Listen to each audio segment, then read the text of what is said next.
All right, welcome to The Explainer. Today, we're diving deep into Ed Sheeran's song Sapphire. Now, you might think it's just a really sweet love song, but trust me, there is so much more going on under the surface. We're talking hidden metaphors, incredible imagery, and this amazing blend of languages that you might not have even noticed. So, yeah, let's get right into it. So you listen to this song, and it feels like pure adoration, right? It practically glows. But what's the magic trick here? How does he do that? What choices did he make as an artist to make this track shine so brightly? That's really the big question we're going to tackle today. And it all kicks off with just one word, the very first thing you hear: glowing. Think about that. It's not about what she's wearing or what her hair looks like. It's about what she radiates. That single word sets the entire tone for a song that, you'll see, completely obsessed with light. Okay, so to really get this, we've got to start with the title, Sapphire. What does that even mean? What's he really trying to say by using that word? This is like the first key to unlocking the whole song. You know, a sapphire is way more than just some pretty blue rock. It's about its qualities, right? That deep, intense color, the way it catches and breaks up the light, and maybe the most important thing, how rare it is. So when you call someone a sapphire, you're not just saying they're beautiful. You're saying they're precious, irreplaceable, truly one of a kind. And look at how he uses this in the lyrics. He doesn't just say, hey, your eyes are like sapphires. No way. He asks, how did God embed sapphires in those eyes? See the difference? He's turning it into this huge cosmic question. How is it even possible for something so divine, so perfect, to exist inside a person? It's not just a compliment anymore. It's like he's witnessing a miracle. But, okay, that whole sapphire metaphor, that's really just the beginning. From there, the song just builds and builds on this idea, creating what is basically a symphony of light. It's just relentless with all this imagery of brilliance, and it paints this absolutely celestial picture. I mean, just look at all these words, and these are pulled straight from the song. Glowing, fracture the light, shine, fireworks, sparkle, stars, sun. This is no accident, right? This is a super deliberate choice. He's building this entire world made of light, and he's putting her right at the center of it, as if she's the source of all of it, not just in the room, but like in the whole universe. And we're not talking about some soft, gentle candle glow here. The feeling he's describing is intense, it's powerful, it's overwhelming, exploding like fireworks in the sky. That's not subtle.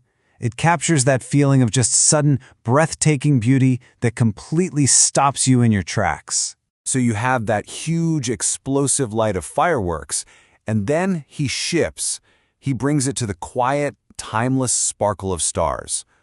This just doubles down on that whole celestial vibe. It suggests that this isn't just a fleeting, explosive moment. It's something cosmic, something eternal. Okay, but here's where things get really interesting.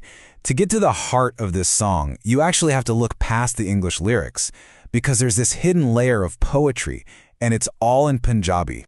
So, when you actually translate these lines, you realize they're not just saying the same thing again in a different language. Not at all. They're adding this whole other dimension of really profound poetry that makes the whole song so much deeper. I mean, come on.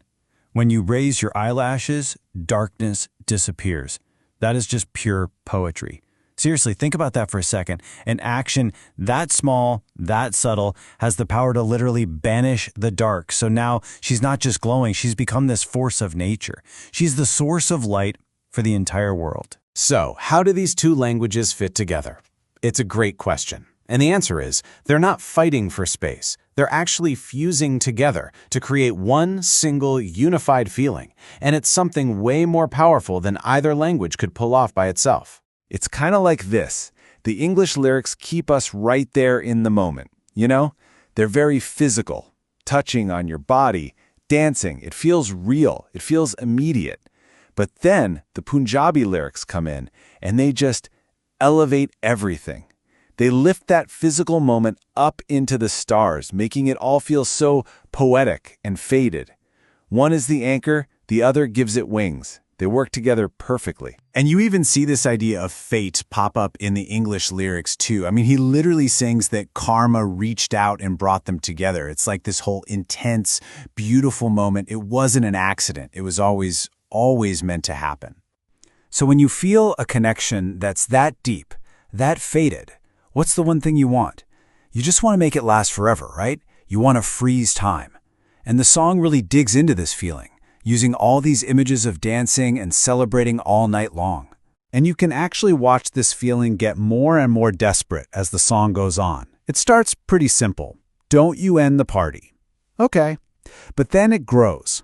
I could do this all week. Then dancing till the morning. And finally, it's just a total rebellion against time itself. It's like they're trying to outrun the sunrise. And this is the climax of that whole idea. Time just becomes the enemy. Even a full day, from sunset to sunrise. It's not enough. The feeling he's trying to describe is just too huge to fit into a 24-hour box. It can't be contained by a clock. So when you take a step back and look at all the pieces, Sapphire is just this masterclass in expressing an emotion. He starts with a single, perfect metaphor, builds an entire universe of light and stars around it, and then deepens it with the poetry of a whole other language. And all of that work is just to capture one universal feeling we've all felt, being so completely captivated by someone that they literally light up your world. And that really leaves us with this final big idea to chew on. Sapphire is more than just a great love song. It's proof of how powerful music can be, how it can just erase the boundaries between cultures and words. So the question I'll leave you with is this: how does music do that? How can it take two totally different languages, weave them together, and create one single unified emotion that everyone, everywhere, can understand?